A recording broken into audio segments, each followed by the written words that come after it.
Di tengah banjir bandang yang meluluh lantakan Sumatera, pahlawan tak terduga hadir dari alam. Anjing pelacak dan gajah perkasa bahu-membahu menyelamatkan manusia, meski habitat mereka sendiri kerap dirusak oleh ulah manusia. 3 wilayah terdampak banjir bandang dan longsor meliputi Aceh, Sumatera Utara, dan Sumatera Barat. Berdasarkan data dari Badan Nasional Penanggulangan Bencana, BNPB, pada Senin, 8 Desember 2025, pukul 20 WIB, sebanyak 961 orang meninggal dunia, 293 orang hilang, dan lebih dari 5.000 orang mengalami luka-luka.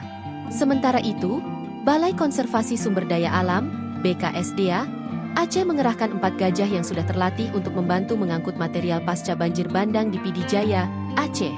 Tujuannya untuk mempercepat penanganan dan pemulihan setelah bencana alam melanda wilayah tersebut pada akhir November lalu.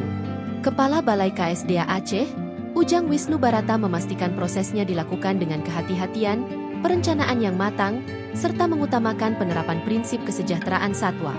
Keempat gajah terlatih diangkut menggunakan truk langsir dari tempat tambat menuju lokasi target penanganan. Hal ini dilakukan untuk keamanan dan keselamatan gajah, termasuk menghindari stres sebelum mendukung penanganan area terdampak banjir, kata Ujang dalam keterangannya, Senin, 8 Desember 2025. Sebelum gajah jinak diturunkan ke lapangan, tambah dia, petugas terlebih dahulu menyurvei lokasi, aksesibilitas, tingkat keamanan, serta kebutuhan operasional. Langkah tersebut untuk menentukan rute, titik kerja, area istirahat gajah, serta pengaturan durasi kerja yang disesuaikan dengan kemampuan dan kondisi satwa. Menurut Ujang, tim memastikan area istirahat dipersiapkan memadai untuk gajah termasuk ketersediaan pakan yang cukup, suplemen pendukung, dan sistem pemantauan kesehatan berkala. Kebutuhan air minum satwa juga menjadi perhatian utama. Untuk menjamin kecukupan konsumsi air, tim menyiagakan 1 unit mobil slip-on berisi tangki dan selang air yang standby setiap saat di lokasi kerja, tutur Ujang. Pemanfaatan gajah terlatih untuk penanganan bencana sempat diterapkan di beberapa negara Asia. Menurut Ujang, gajah memiliki kemampuan untuk membantu penanganan bencana selama dilakukan secara aman, didampingi petugas, dan mengedepankan keselamatannya.